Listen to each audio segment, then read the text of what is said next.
All right, we are live, and I am so happy to bring you episode 20 of the InnerStrength Empowerment Hour. And I am thankful to our coaches, LT and Joanne, for joining me for these 20 episodes. This has been so awesome to do. And these are some of these things that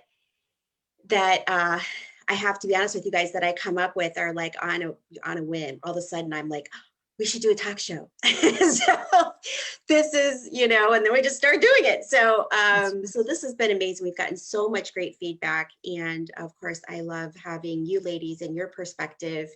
And being able to bring some real talk to these subjects as we try to reach women out there with the truth and some love about some of these topics. And so today is a really it's a little bit heavy to talk about fat shaming because in our society there's so many mixed messages, there's so much going on, and all of us here have experienced this in terms of being dramatically overweight. So I have lost 60 pounds. I lost that about 15 years ago. LT, you're around a little over 70. A little over 70. And Joanne? Right at 50. Okay, yeah. So we, we're not talking about, although you can be shamed at any size.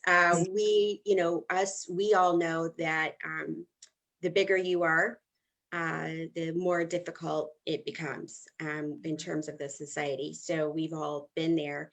And but there's a lot of confusion around this topic. What does it even mean to fat shame somebody? And the opposite.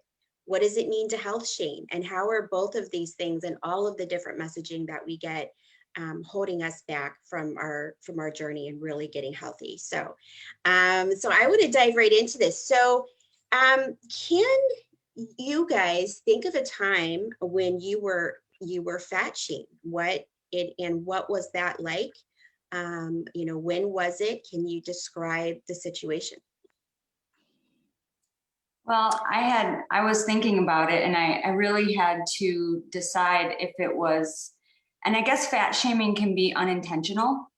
And I think a lot of times that's where the confusion comes in, is because it is unintentional.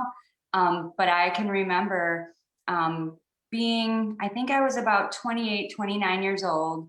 My sister-in-law was getting married, and I had already been married for about a year and a half, 2 years. And I was one of her bridesmaids, and we went bridesmaid dress shopping, and all of us, she had picked out the color, picked out the place, the style of dress. So we all wore the same style dress.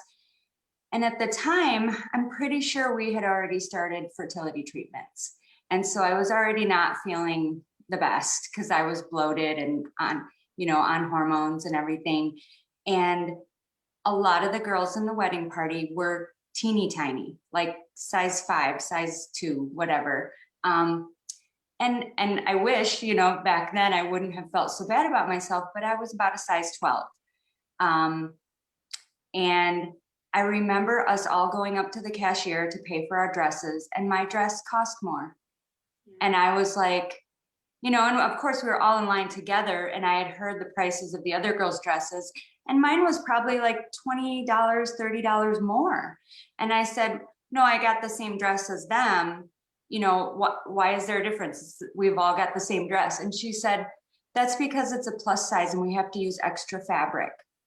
And I mean, I literally wanted to die in that moment, because she said it in front of everyone, and she said it to me, and I didn't feel that much bigger. I mean, I felt like I was bigger than them, but I didn't feel like, I was buying a tent, and she made me feel like, here you go, we have to charge you $20 extra because we're using so much extra fabric for your size 12. Yeah. So yeah, that was my first experience with that. I know from experience of just shopping for that type of thing, those things run small to begin with too. So like I can remember, trying on that type of thing and being like a 16 because they just run really tiny to begin with. So, but yeah, that's right. So, did anyone else, what were the reactions of people around you? Did they just act like they didn't hear it? Probably, yeah. I mean, I wanted it to go away as fast as possible. So I was like, here, just take the money, just go. Like, Yeah. I didn't want anybody else to hear it because it was humiliating. Right. Right. What about you, LT? Well, gosh, I didn't know I had a bridesmaid story, but I guess I do too. But my first one was when I was in high school, and I was a normal weight in high school. I would say that I was weighing somewhere between 120 and 125 most of the time. And I was on the drill team, which is the dance line. And I grew up in a small town in Georgia. This is not some major high school production. And I remember I was publicly humiliated by our drill team instructor, who, when we were sizing for costumes, she said, you're going to have to work on those hips. And I thought, work on those hips? I didn't even have, I was a normal size then. And here I sit at almost 51 years old, and I'm still remembering what this woman told me when I was 17. But she did it in a mean-spirited way, and she did it in a public humiliation way in front of the band room. And I just thought, I think that it did strike a chord in me, and it really irritated me. And then it made me very mad, and then it made me very sad later on. And it's no surprise that a couple of years later, when I went to college, that's when my real weight problem started, because that was the very first program that I ever joined, was when I was 20 years old. And that was in my college town of going to Weight Watchers. But my bridesmaid story, I was already married, and I was a bridesmaid at one of my friends' weddings. And she asked for us to send the sizes. And I really didn't want to send my size because I knew that I was bigger, and I thought I was bigger as a size 12 back then. And I got it, and I couldn't even put that thing on. I mean, I couldn't even stretch it above my knees. So what I had to do was I had to call the company who sent it and get extra fabric made or extra fabric sent. And I had to take, I don't even know, I didn't get another size, but this is what I did. So I had to get all this extra fabric and take it to a dressmaker and stand in front of her while she pieced it together and put panels in. So that was humiliating. And I had forgotten about that till Joanne just brought that up. Thanks, Joanne. Yeah. Thanks, Joanne. You're welcome. Yeah, those, I can remember when I was really overweight, I loved shopping at Old Navy because I could always fit into something that was way smaller than what my size would be other places. I mean, we do base our worth a little bit on that number. Right. The number on the scale, but also on what size you're in. And I think that comes, I can remember, in my house, there was always talk about weight. And my mom always got Cosmopolitan magazine. Yep. And, these models were every time somebody was on the cover, they're a 0 or a 2. Mm-hmm.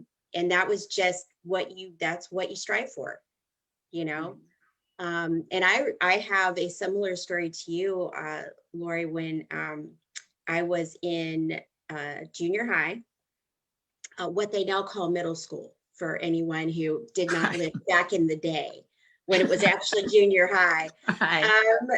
So I was I was in 7th grade, and I was on the cheerleading squad, and our coach took me and one other girl aside and said, and just like you, Lori, I mean, if you looked at pictures of me back then, I really should post something, because I looked very much like I do now. I was just a completely normal, not tiny, just a normal looking kid. She took me and one other girl aside, and she said, I really want the squad to look uniform. And, you two have a few extra pounds. So maybe just don't eat past 5 o'clock, and that'll, you'll be able to lose some weight, and then we can all look the same. And I was so mortified that she would say that. And she did, I guess, have the decency to take us to the side. But, I don't know what would think she, you know, what would make her think she had the right to do that? Mm-mm. You know, it really, and it was very damaging to me because in my family, there was always talk about weight anyway. And, you know, in my family, it was just from the, I mean, from the time that I was, you know, preteen, you would walk into a room and somebody would be like, have you gained a couple pounds or Oh my have God. you lost a couple? Yeah, it was always, you know, and there was a lot of binging in my family and then dieting. And, you know, you know, been pretty open about the story of even as an adult of being at a family function and my mom's saying in front of everyone, which was, I have a big family. So there's probably, I don't know, 15, 16 people there. Lori, why don't you stand up and show everybody how fat you've gotten? And so, and I stood up. So I think it, you know, there are, you know, so many messages that we get, and it makes us feel, I think that the thing that it doesn't just make you think, wow, I need to lose weight. It makes you feel like a failure as a person. It makes you feel like, you know, I'm not as good as everybody else. You know, why can't I get a handle on this? And it makes you, there's a really deep sense of shame involved. And it is a public thing. It's whether somebody makes it public or not. It really is, you know, every time you go out in public, at least you feel like people are looking at you thinking she's overweight. She needs to lose weight. Oh yeah. And I Always. know, yeah. So it's, I mean, no matter, you can't get away from it. Mm-mm. And I would have definitely said back then, I don't know about you guys, I would have said when I was at my heaviest, even though I didn't feel well, I would have said the fact that I didn't feel well was what was holding me back because I didn't want to go out and do things. But I made myself do things like I bought, you know, a slim suit that I could not breathe in and would get to the pool only because my kids, I was like, I'm not going to make my kids suffer, you know, because I'm too embarrassed to go to the pool. So I get this slim suit and I carry a lot of weight in my belly. So this was like, you can't breathe all day. Right. Which was a pointless anyway, because every time I got up, I put a cover up or a t-shirt on anyway. Right. But I wanted to be there for my kids and show that I didn't have any problem being there. You know what I mean? It was like this point of pride for me, like I'm not going to stop living my life. But yet I was though, because like I can remember people inviting me to go skiing and me thinking in the back of my mind, what if I fall and I can't get up because I'm so heavy? And I just was so, it did stop me whether I thought it did or not. Yeah. And There's been so many things that I did not participate in that the family did because I thought that I was too big or I thought that this wouldn't be for me. You know, that includes zip lining on a vacation. It includes going, oh, this was awful. When we went whitewater rafting and you had to put on those rubber waders and I had to have on try on several pair, and they had to go to the back again to get me another one. And, you know, the whole little group that you're traveling with on the raft is waiting while big girl over here is trying to get some waders that fit. It was awful. I hated that. And, you know, and from that moment on, I didn't enjoy that trip. I did not enjoy that whitewater rafting adventure. I mean, it was over for me at that point. I was like, oh, when's this going to be? I'm ready to be done, you know, and I live here in Alabama. So I'm by a lot of beaches and water parks. And the most jealous I think I've ever been in my life is when I am at these places and I would see a lot of women much, much bigger than me at the time. And they were having fun and laughing. And I remember being so jealous of them going, how can they have fun and be laughing when they look like that? And I was miserable. And I just thought, why can't I laugh like that? Why can't I have fun like that and it not bother me? And I remember thinking that every single time I went to the beach or the pool or the water park. And, you know, I was going because of these children. right. Right. Yeah. I think that, I mean, even though that's true, that I do feel like it affects some of us more than others. you know, and it probably depends on how you grew up and things like that, if you had a lot of overweight people in your family. And but I think for a lot of women, you know, like, I think if you would have seen me at the pool, I didn't look like I was having a bad time. I might have been one of those people that you're like, well, she seems fine. You know, why can't I have a good time like her? And meanwhile, I'm thinking to myself, I can't breathe. I've got to get this under control, Right. you know, and I'm embarrassed to get up and go to the bathroom for people to see how big I am. Yeah. And plus I had gained weight. So people had seen my weight gain, and I was thinking they're probably looking at me going, what the hell happened to her? Why has she gained so much weight? Because I was never like, you know, I always struggled, as I've said, but then it sort of happened dramatically where I gained a lot more. And so I was embarrassed about that. And so I think also we're good at covering it up, you know, and people might have even been looking at you, LT, going, well, she's going whitewater rafting. Why can't I do that? You know, It could be, you know, that's true. You really do never know what personal storyline is going on in someone's head. You really don't. And Linda says, I was fat shamed by family members as early as age 7. It was so damaging to me. It's too bad no one took the time to properly educate themselves and me on becoming healthy. Right. Yeah. So, you know, and I want to bring up, this is also a tough topic, and I just want to touch on it though. You know, when I went to a couple of years ago, I went to Target, and I saw that they had a section for obese kids. I had never seen that before, and so they didn't say anything like that. It just had a picture, the picture above each, you know, gathering of clothing of each style was of an overweight child.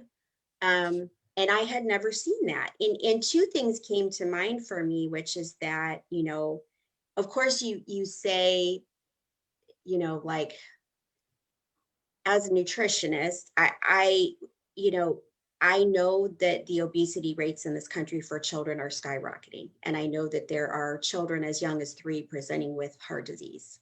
So it's sad to me that it's so prevalent that now we need a whole section for that. At the same time, I thought, how awesome for these kids that they get to wear the same cute clothes as everybody else. They don't, you know, because that's the other thing is when I was really heavy, it's a little different now, but the only place that I could shop was Lane Bryant. There was nothing else. And Lane Bryant didn't, I mean, it was all right, but you know, Right. You know, and all the twice bras, the price of everything else. Right. And I mean, and all the bras were like freaking harnesses. And just, you know, so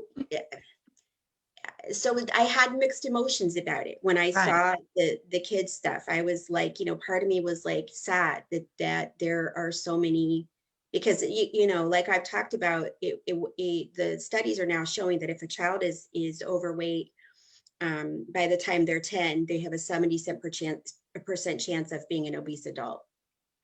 And so, you know, from that standpoint, it was sad for me, but also I was like, yeah, everybody needs cute clothes. You know, like everybody needs, it doesn't matter whether your child, what size your child is, you should be able to go in and buy cute clothes. And the same for all of us. We all need cute clothes. And so it's these mixed messages that we get from society that are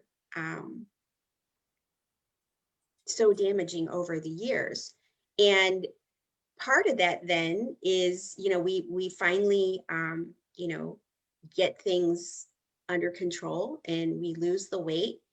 And similar things happen. We instead of being fat shamed, we get health shamed. And I have seen this so many times over the years. It makes you feel like you can't win. So what, both of you have lost a dramatic amount of weight. Have you experienced any health shaming since that has happened? Yeah, I think I have in subtle ways. And I think the most damaging thing as women that we we experience, and then we in turn sometimes do, is do it to our own kids. And so I know, you know, not to throw anybody under the bus, but here I go. You know, my own mom is, you know, I grew up like you. We had Cosmo in the house. We had Glamour magazine. She was my mom was always underweight. So she was always doing things like drinking shakes to gain weight. And, you know, so it was that end of the spectrum that I watched growing up. And comments were always made, you know, about overweight people and how gross that was and how bad it was and why don't they take care of themselves. So when I became an adult and then I was in that situation myself, it didn't help when then the comments started coming from my own mom. But then on the other end of it, now that I have lost the weight and now that I am living a genuinely healthy lifestyle, that nobody could argue with because I'm doing it the right way, I've gotten comments from her like, I hope you're not throwing up. I hope you're not bulimic. I hope you're not making yourself sick because that's bad. And I'm like, you know, how do you respond to that even, really, honestly, especially knowing the hard work I've put in on my end to get my health in order. And I'm like, well, you've known what I'm doing from all along. You know how I'm doing this. She's like, well, I just hope you're not making yourself throw up. And the fact that, you know, it was some completely ridiculous anyway, but I've never had an issue with binging and purging or being anorexic. That was never my thing. It was just, I like to eat a lot. Yeah. I never have done that in my life prior to now. And not that you can't have an eating disorder when you're older, but, you know, for her to say that, it was like just a backhanded comment at the fact that, okay, now that you don't have anything to pick on because I'm overweight, now why don't we just turn the table and you can pick on it because I'm not. I think that brings up a really good point that just because someone's thin doesn't mean that they have any better handle on food or body image than anybody else. We assume that in our society, but it's not necessarily true. And then, yeah, when someone does succeed, instead of being happy for them, a lot of times you have these backhanded comments, you know, like, well, what are you doing? Like, there must be some nefarious thing going on here for you to be able to succeed, which is an attack on your character. Because it's not saying, wow, you really, look what you've done. This is amazing. What great progress. It's like, what are you doing? You must have done something weird for this to be able to happen. Right. Gina says, I can relate to all of you. I love this group. You're all so real and inspiring. I look forward to your live every Friday. I have lost 16 pounds. I feel so good and I'm thriving to do self-care for myself every day. Thank you for being here every Friday. That's awesome. Yay.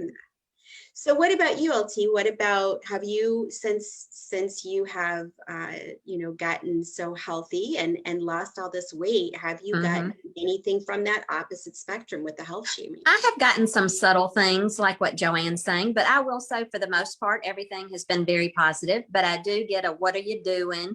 And they're wanting to, and it's said in such a way of, like you're saying, what is it? Really? Is that what you're doing? One lady has told me several times, now you're getting too skinny. And I thought, listen, I'm not even in the realm of being skinny. I'm not even the type of person you would say that to. I am a size 10. Okay. So I'm not even close to that. And so, nor do I want to be. I have said from the beginning, I wanted to be an average size. I wanted to be a medium. I wanted to be nondescript. I've said that from day one. And I want you guys to know that when I first talked to Lori, she said, what I want to be able to do is if I go in and rob a bank, I want them to say she was medium sized. She was completely average and there was nothing special about her. Completely average. Was she some big girl? She was not big. Or was she real little and particular? No, I don't know. She's medium. She had brown hair. I'd be like, that's me. That's who I am. That's all I've wanted. That's all I've wanted. And so I've had a few things like that. I've also had a few comments of must be nice. And you know, oh yeah, my statement to that is, it is nice because I've worked really hard for it and I've been consistent with my choices. Right. So yeah, you're right. It is nice. but I try to do it in a way that's sing-songy and nice and not snarky the way that it was meant to come to me, because this has totally been, it's not been nice. This has totally been a choice that I have made, that I have worked for every day. And healthy choices have paid in my favor because I've been consistent with them. That's all that it is. There's no magic formula. Right. Yeah, it's, I, over the years that I did this, definitely, my family rolled their eyes about the fact that I was plant-based at first. So I got a lot of comments about that. Oh, here we go again, she's doing something else now. And then when they saw that this was a permanent change, then it was like, well, no, you're just getting too skinny.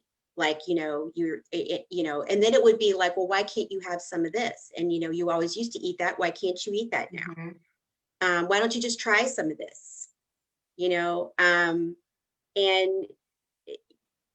or they'll say, well, what are you doing? And I'll say, well, I'm doing a plant-based diet. I feel really good. So, well, I could never give up meat. I'm definitely not giving up my cheese. Like, it's some kind of badge of honor that they're, this certain food, they just refuse to eat it. Right. And it's something to do with your character that you would, not eat things that are making you sick. So I definitely feel like we're in a position in this society where you can't win. You, especially among women. It's really us doing it to one another. You have plenty of misogynist comments out there, and how men are on this subject towards women is a whole other inner strength empowerment hour. That's next week's show. That's right. But at the same time, with women, we make it harder on each other.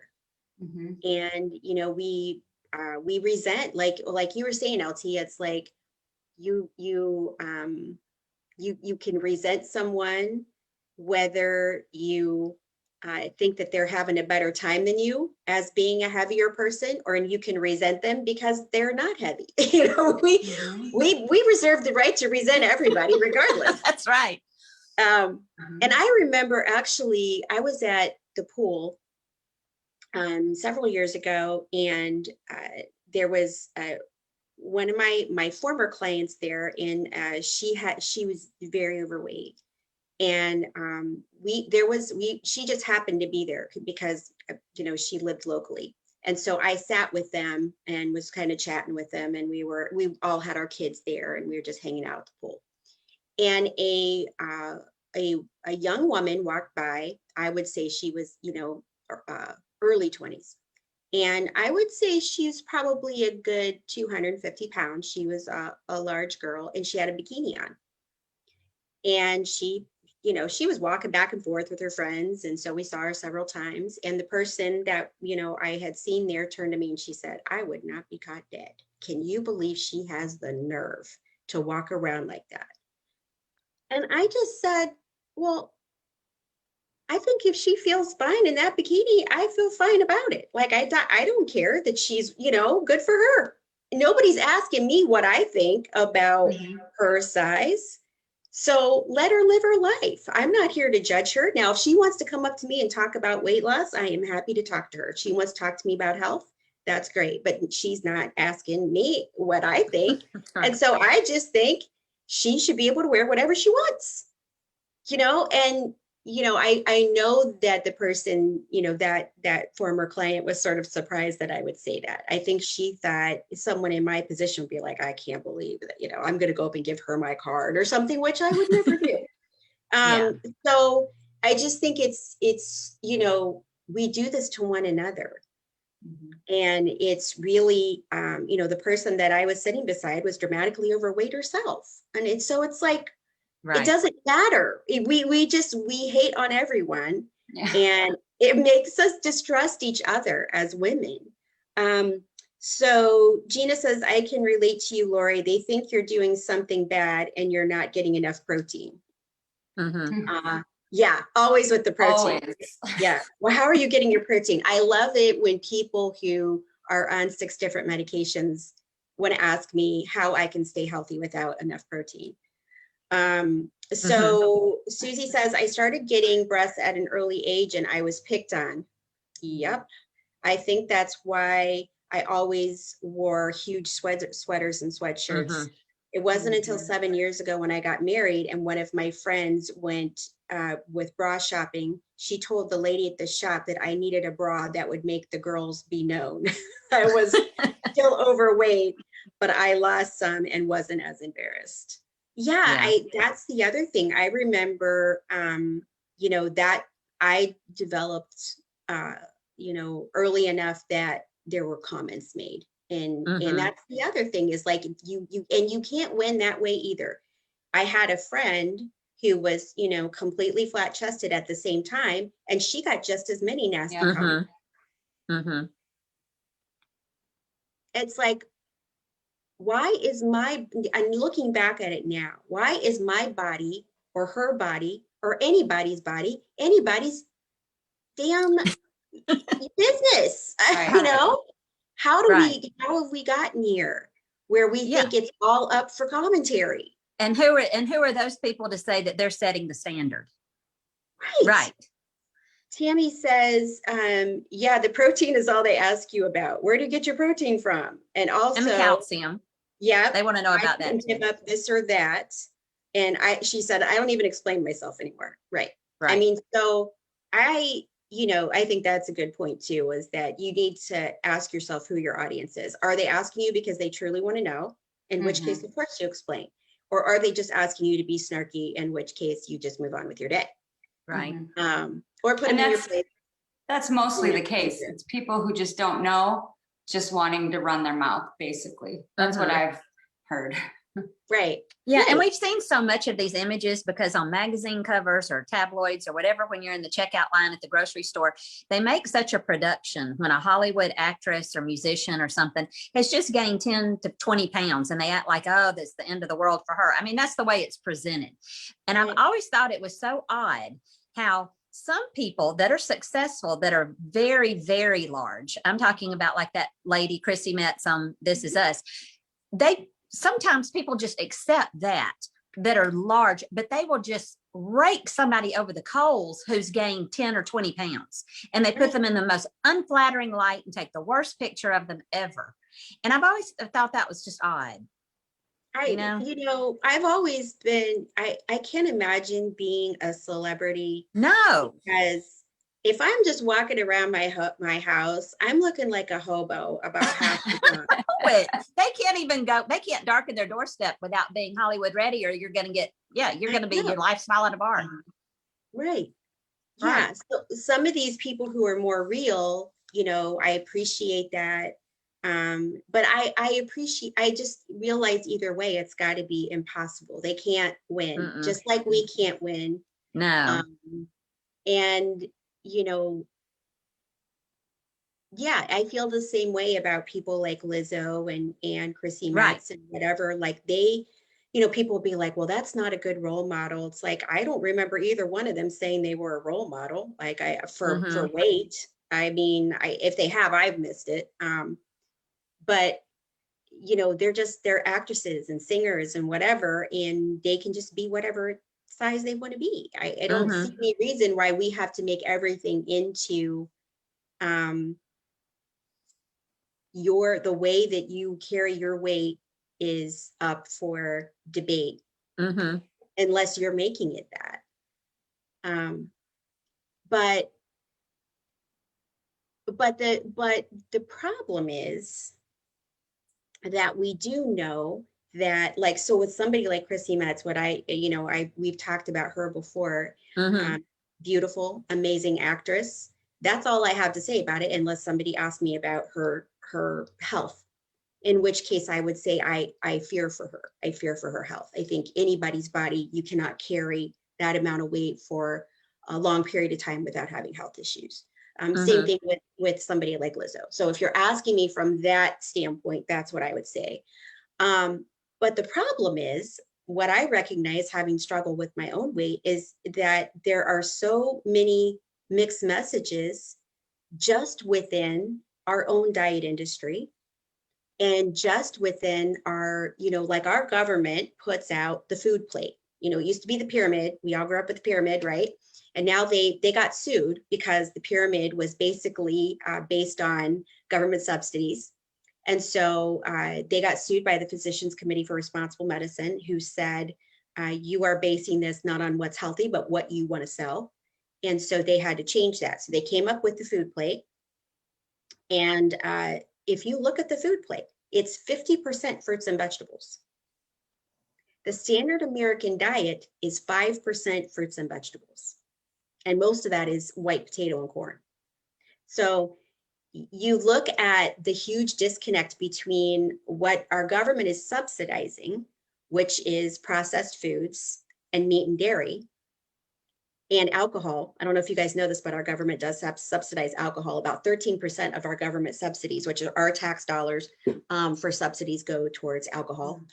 So they're subsidizing whatever they want to make money on, and that's what they promote. So even though the government food plate will say 50% fruits and vegetables, I know y'all haven't seen any advertisements for steamed broccoli lately.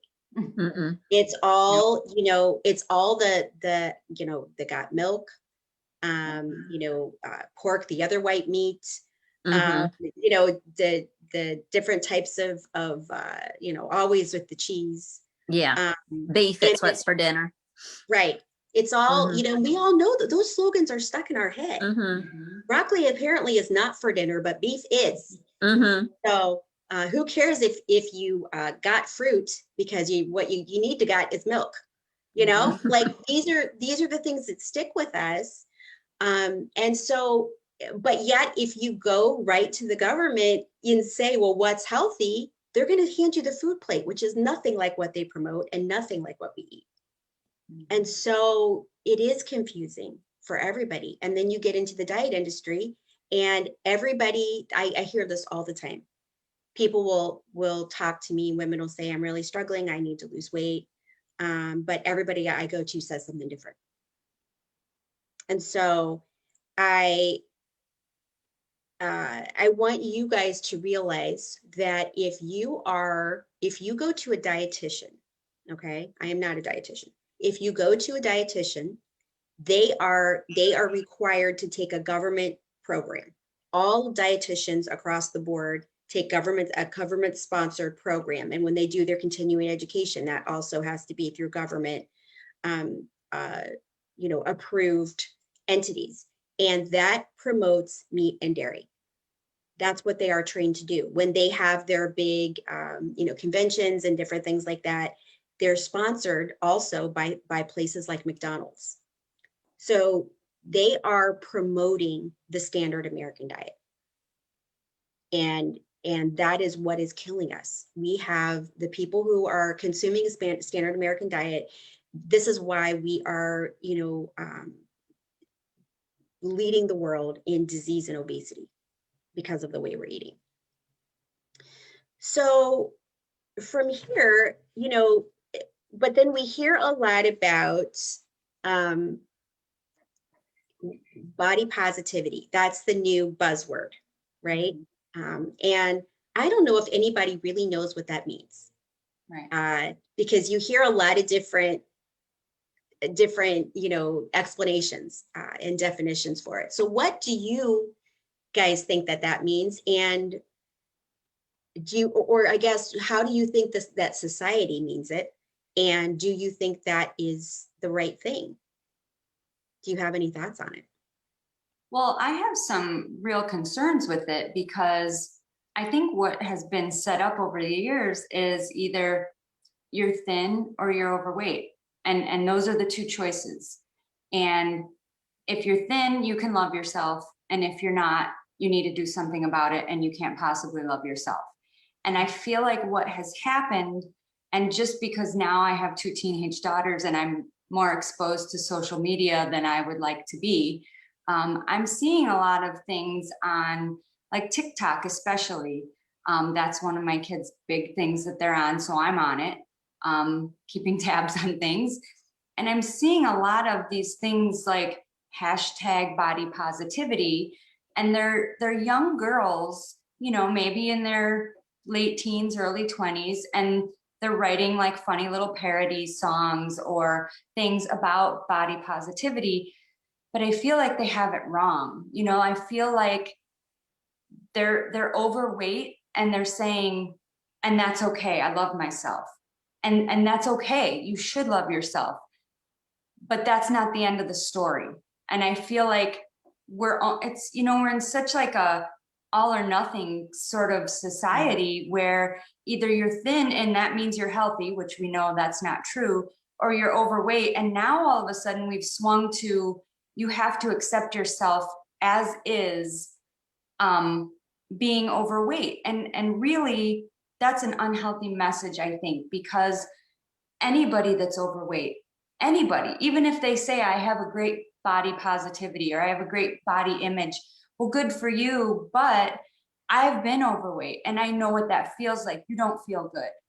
You don't feel like participating in things. And if you're young and you're overweight, wait till you get to 40 and it doesn't get any better, because then you're sick, then you're getting injured, then you're having infertility, then you're, you know, having all these health issues where you can't take care of your own children.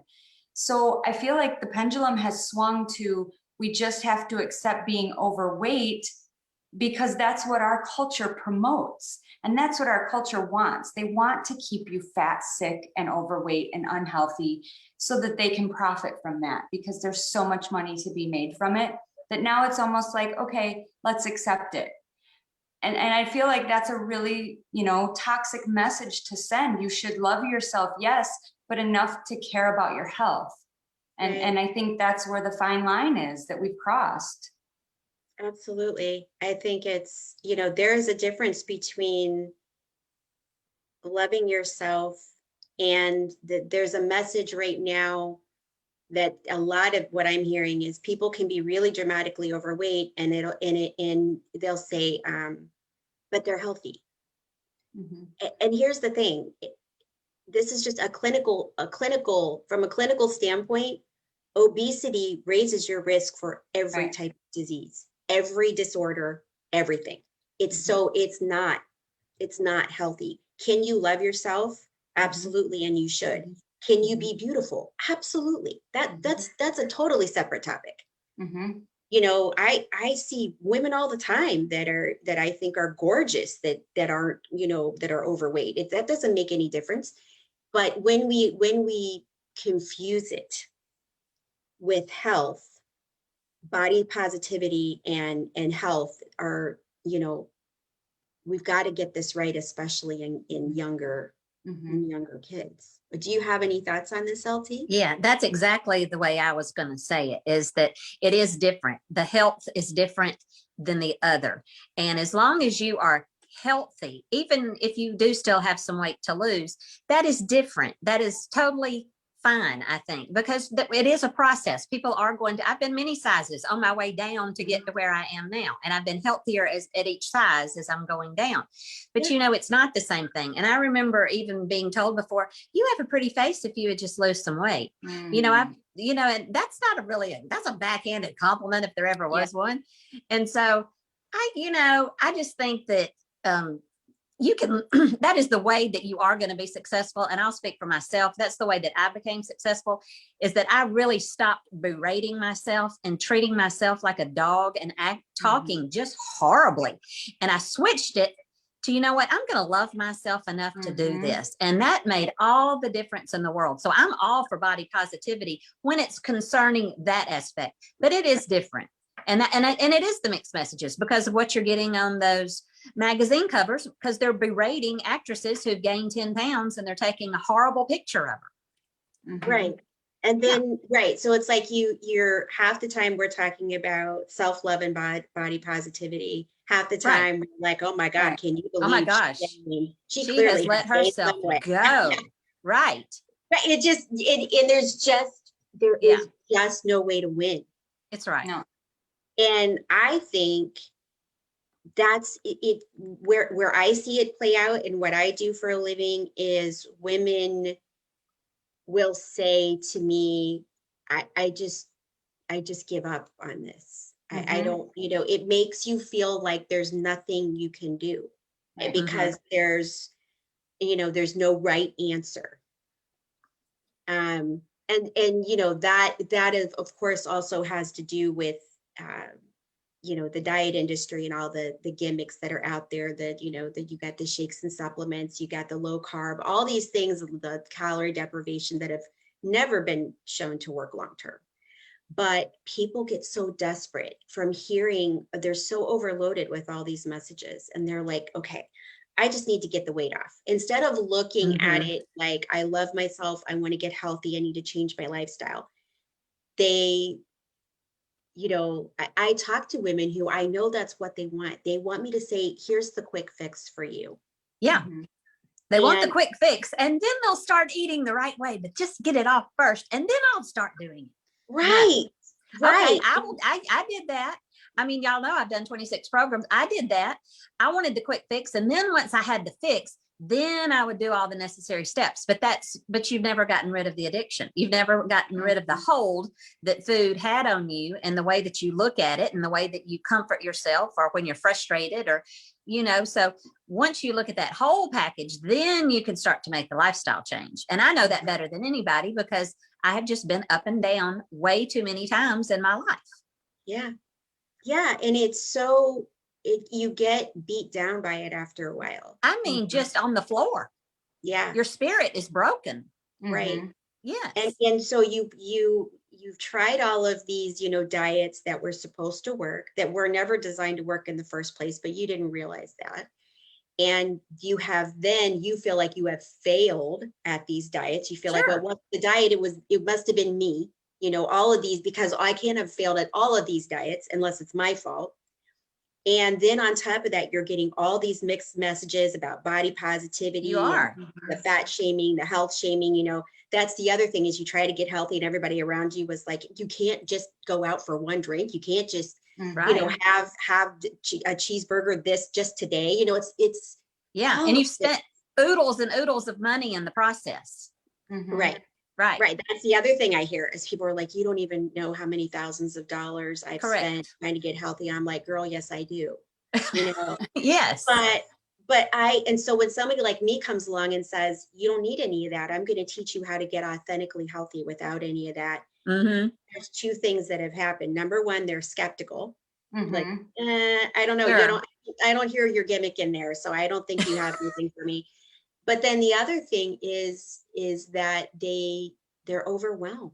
They're like, if you don't have something quick for me, I don't know if I can do this. And so it's so damaging to us on so many levels. Yes. And that's why I think it's swung in the way of being body positive at a very extreme heavy weight, because it's too hard to undo that. And so I feel like that's just your other choice. You either can get thin, and whatever that means, or you can just be overweight and unhealthy and accept that, and make everybody think that you accept that, because that's right. Those are the two choices when you don't know how to get to a healthy place. And nobody talks about how to get to a healthy place. They're either talking about one extreme or the other. They're never talking about true, authentic health. And that's where I think everything's gone wrong, is there's no conversation about that. Right. Right. Healthy means so many different things now. It does. And, and it's so tied with,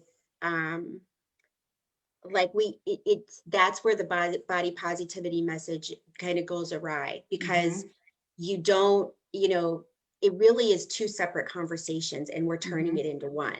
Right. And that's what it is. It's two distinct, very two distinct things, for sure. So, and this is, again, kind of brings me back to how, as women, we're failing each other in this area. And you guys know how we do things in our group, which is dramatically different in terms of how we support one another.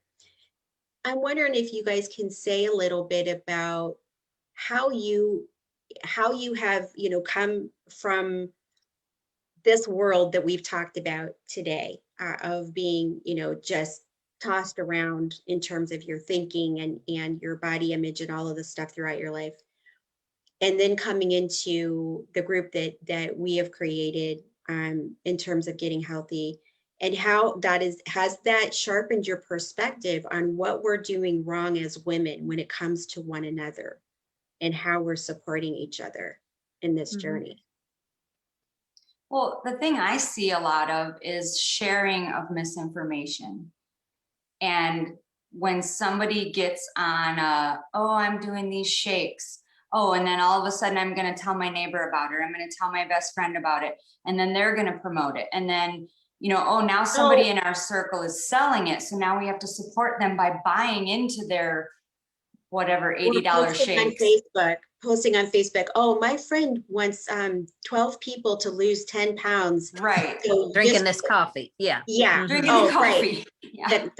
Yeah. The latest one I saw that was, this stuff is, you guys, I wish you guys could be around me when I see this stuff.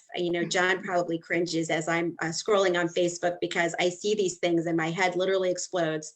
Yeah. It was a chocolate, you take it by the spoonful. And so not only is supposed to stabilize your hormones, make you lose weight and melt belly fat, it had like 5 things. If that's all you had to do was just drink this chocolate thing. Yeah. And I was like, and it makes you smart and rich too, doesn't it? I mean, really, come on. That's just screaming. Like we know better. We know better, but you're desperate. You want it off so bad that you're not even thinking clearly. Right. Yeah, it's the blind leading the blind, really, because I think as women, we're misinformed. I think as women, we're a lot of people aren't empowered to make their own decisions, to have their own thoughts. And so we're just clinging on to these pieces of misinformation, and then we're sharing it with each other. And then we're, on to the next thing, and we're just all, jumping around like ping pong balls, and it's it's not doing any of us any good. That is such a great point, because that's another thing I hear all the time. Well, my friends are doing keto, so I'm going to do keto. And my friends are doing this, so I'm going to do that. And it's like, but are your friends succeeding at this? Right. Have they been doing it for more than a couple of months? Are you talking about that's years it. of great progress? Or are you just talking about they lost 10 pounds and now you're going to do the same thing? Right. It's like, right. It really is like a really messed up game of telephone, It is. Because we've all done things in a moment and in a season and for a few months. I mean, I was out of there in 6 months. That was my threshold. If it wasn't doing it, I was gone. I was on to the next one. So, I mean, I was about as up and down and wishy-washy. Nobody should have followed me, what I was saying. And so that's why I love this, because I have really adopted, this is really lifelong. This is going to happen until. So let me ask you this, Lori. So now that because you have done so many programs, and I think I know the answer to this. Didn't you get more people interested in what you were doing before than now that you're doing it the right way? Absolutely. I cannot tell you the number of times when they say, girl, what you doing? And I said, well, I am doing a whole food plant-based diet. Oh my gosh. You don't eat cheese? You can't have ice cream? What do you do for milk? You mean you don't eat chicken? I mean, I hear things like that. And then if you eat some kind of like a little gluten-free or what we call a vegan processed food, because we have those time to time, our snacks and that type thing. They're like, ugh, I don't think I can eat that. That tastes like cardboard. How can you stand it? And I'm like, well, you're not buying the right kind, because the kind I'm buying doesn't taste like cardboard at all. And then, you've got the dip and all that stuff that we can have that's still on plan and gluten-free and plant-based and vegan and a whole food. We eat delicious foods. And I tell them all the time, it's how it's made. It's how it's prepped. It's the ingredients that you put together. It's how it's seasoned. I'm not going to eat tofu plain either. I mean, I'm not, but I'm going to eat it when it's well, just like you wouldn't eat chicken plain. You wouldn't eat your chicken without seasoning it or something like That's at least right. You wouldn't. I mean, that's right. Just like everything else. And so with Plant Powered Chef, for those of you guys who don't know, we started a plant-based meal delivery service. My husband's a chef. And so that has mostly just been at this point for my clients. And the comments that we are getting from people are just like their mind is blown about how delicious the food is. Every day it's like, oh my God. I'm almost scared to try it. I haven't tried them yet. And I hear so much about these Chef John's nuggets that I have no business ever trying them, because I know immediately I'm going to make my next order. So I know. Well, you're not going to have nuggets in every order, and he's just going to send you a certain portion. So that's the great thing. You're not going to get a whole truckload of them. So you just parcel it out. Right. Which is good. Yeah. But like just like the slaw, like that's a good example, of like slaw. A completely plant-based slaw that everybody lost their freaking minds over. They loved it. Had it last night. Had it with my barbecue soy curls, and then fed it to my family. They all loved it. Had the broccoli cheese soup that's not cheese. Loved it. And like you have experienced my zucchini bread. Oh my gosh. Completely vegan zucchini bread, no eggs, no milk, nothing like that. And it is like, I warn people when they make it, just you should have the recipe or plan to give it away, because if you have it all in the house, you're going to eat too much of it, because it is that good. It is zucchini crack. That's right. I'm telling you that right now. So that's the thing, is it's like, but like you said, when we are, if I were to go out and say, I have this chocolate sauce, does anybody want to try it? And it's going to make you lose weight, like you said, get rich, get some men, whatever. I don't know, I know. Like, yeah.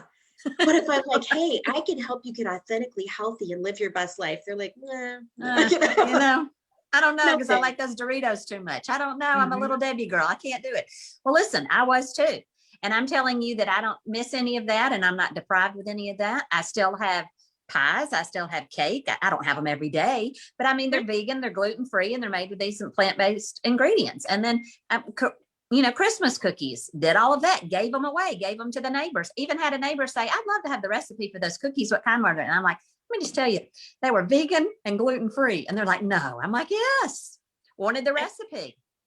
I know. It really, that's the other thing, is that because the society promotes meat and dairy so much, you get that messaging all the time that it's not good and it can't be tasty unless it includes those things. It's going to be bland. It's just not true. It's not true. And it's not salads either. We talk about that. It's just, there's so many endless choices. Salad is just one little thing. I know. It's not the thing at all. That's the thing, is our group is posting food all day, and I hardly ever see a salad. Like that, unless it's the kale salad, because I could literally live on that. I wake up thinking about that salad. For those of you guys who claim you would never love kale, that salad has made a kale lover out of many people. You're right. My husband included. Yeah, which is crazy. And Paula says, my husband says, that vegan food is cardboard and no taste, which is just not true. That's but right. A lot of men think that. And so that's why I tell women, you've got to put on your own oxygen mask first when we get started with this. And when your men see how great the food is, they're going to eventually get on board. I see it 90% of the time, because really all they care about, they think what is going to happen is that everything tastes like grass and is not going to fill you up. And that's just they're not still going to true. be hungry afterwards. You're right. And that's not the case. Right. And Kim says, plus when people are eating junk and they try to eat plant-based, they think it's bad because your taste buds change. Yeah. So what happens, is that your taste buds do change also. And that is a biological imperative. Okay. So it's called the pleasure trap. And basically your body is designed to crave whatever is in your eating. So that made sense, right? Thousands of years ago, because you need to eat to stay alive. So you're going to be eating whatever is in your area. And so now the way that works can be for you or against you. And it's against you if you're always eating a lot of processed foods and, the standard American diet, because that's the stuff you're craving. But when you change what you eat, a couple of weeks later, all of a sudden you're like, you know what I could really go for is some sauteed broccoli. And you're like, you hear it come out of your mouth and you're like, who said that? Right. And water. You crave water. Right. It really does happen. And so I would, and what the doctor, there's a great book on this and written by Dr. Doug Lisle. And what he says about it is people don't realize that it just takes a short amount of time, but they give up before it happens. They're like, and it doesn't, that's not true for everybody. Like, sometimes right away, they're like, I can't believe how delicious this food is. But for some people, it does take a couple of weeks for them to really get there in terms of craving the healthier foods. And that's okay. You just wait it out for a little bit and it does happen. It happens. You wait it out. And then when you have something, if you ever have a taste of the way you used to eat before, you would think, how in the world did I used to eat all of this in such a large volume? I mean, junk. Like me and this Diet Coke. I can't even imagine wanting to have a Diet Coke. I mean, I haven't had to have Tums since I've been on this thing. And I was popping Tums like Tic Tacs. And I mean, I know that Diet Coke was the main majority of that. I was getting that acid reflux from that, but I would still drink my Coke and just eat my Tums. Right. And that's the thing is food addiction is really powerful. And when I say that, I know you've talked about this, Joanne, too, is nobody wants to say I'm addicted to food. Like, No. That's not something you want to stand up and say, but it really is. And it's because of the bliss point, which is the exact amount of salt, sugar, and fat in a product that makes it addictive. That's completely legal for processed foods in the United States. And I've talked about that a lot. And also things like dairy, which are physically addictive because of the hormones and the casomorphins. So, we're addicted to this stuff, and it's really hard for us to say, I'm not going to have those things anymore, especially if you've grown up with those things. But there is a freedom in changing your lifestyle. You don't realize, you think it's restriction, but it's not. It's freedom when you're not addicted to those things and you're still eating delicious food. There's just a weight is lifted off of you, both physically and emotionally. Yes. And you did not anticipate it. I will say the benefits keep coming, and there are things that I never dreamed about. I was so consumed with weight, but now I have so many other things that tick off the list, and I didn't even know it was possible. And I'm still learning it. It's still happening. Right. And something happened to me yesterday where I was out shopping, and I had eaten a small breakfast, but I had gone out and stayed out longer than I expected. And it was well past lunchtime. And it was probably 5 or 6 hours since I had eaten.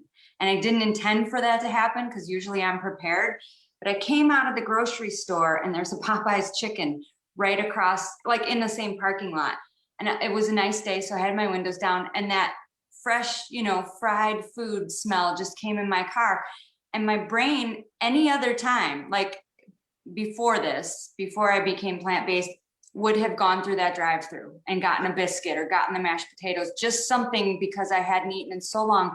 And that smell would have flipped the switch and made me drive right in there.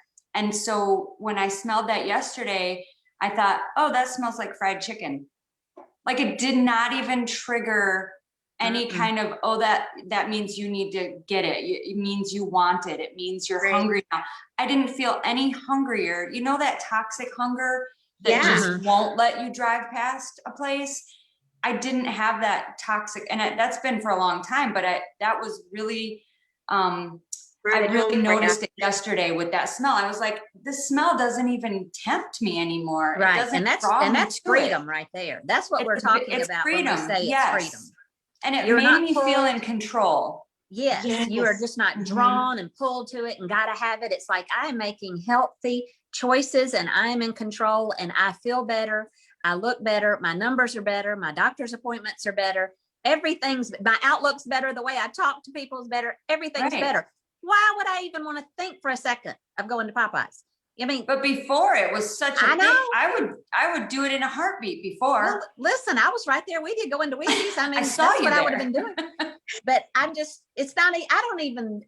that's the freedom. You're not even drawn to that anymore. It's so wonderful. And you don't even know it can happen, but it happens a lot quicker than you think. Yep. Right. And that's the thing is I think I've said this once before, but trying to get my message out there. I have worked with different people, just business coaches and things trying to help me as I build my business. And I had a business coach say, all right, what are you selling? And I said, empowerment. And she's like, that's not a thing. I'm like, but it is a thing. It is. Women don't feel empowered. They don't feel in control. They don't feel like that they are capable of making the right choices that are going to lead to a healthy lifestyle. They're overwhelmed. They are feeling controlled by their food addictions and by their schedules and by their inability to set good boundaries. And, you don't realize how much, like you said, how much better your life can be when you are doing those things and you just think, I need to lose some weight. And it's not a little bit better, it's exponentially better. Right. I mean, a lot. Right. And so what we're doing in our group to bring this back to our topic and finish up with you guys is that, we're real. So if somebody is having a bad day, they will say it in the group. If somebody's having a great day, they will say it in the group. And either way, they get a ton of support. We are absolutely happy for everyone who is kicking ass and taking names, and is like, I am on top of this, and my journey is amazing. Yeah. I mean, there's no jealousy, there's no competition at all. Right. And then, but then if somebody says, I'm really struggling, then we're like, I've been there and, how can I help? And we've got you. And, so that's what we need to do, I think, in our society at large is just stop judging. Yeah. And really be there for people. That's what allows, we encourage each other to love ourselves. Like, hey, you're amazing and you should love yourself.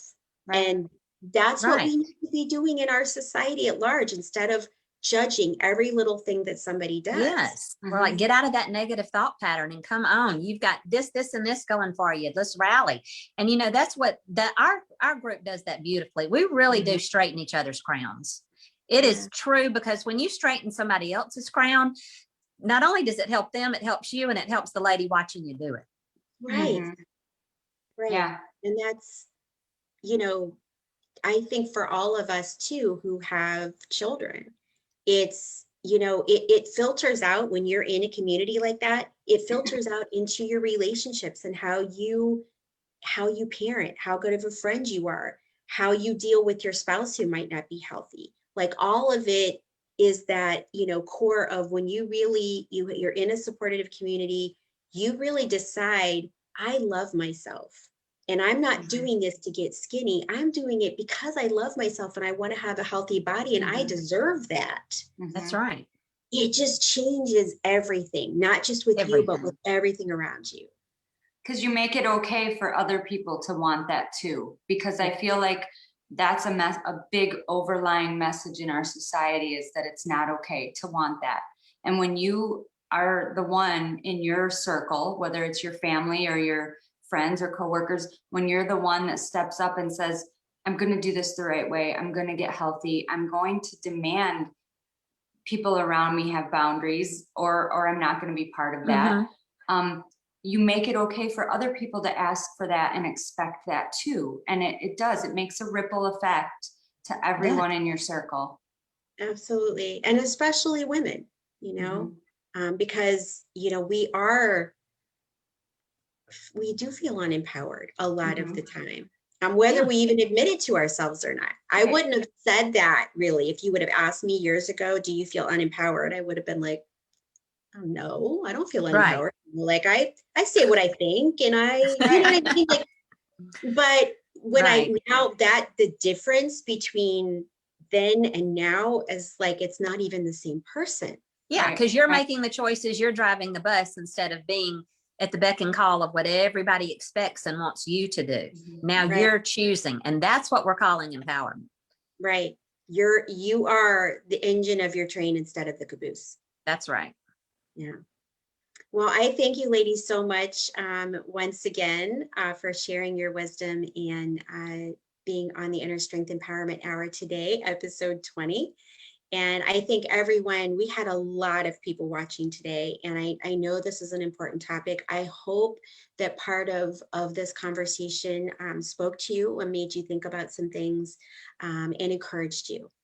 Because really, that's what this is about. This group is meant to be an encouragement and to help you all to get empowered and to feel good about your journey and to have the courage to move forward. Even though that you may have felt like that you failed before, you didn't fail. This system has failed you. Right. And so if you are ready to break out of that, please contact one of us. We are happy to talk to you about the Plant Power Revolution. I hope you all have an amazing weekend, and we will see you next week. Bye. Bye.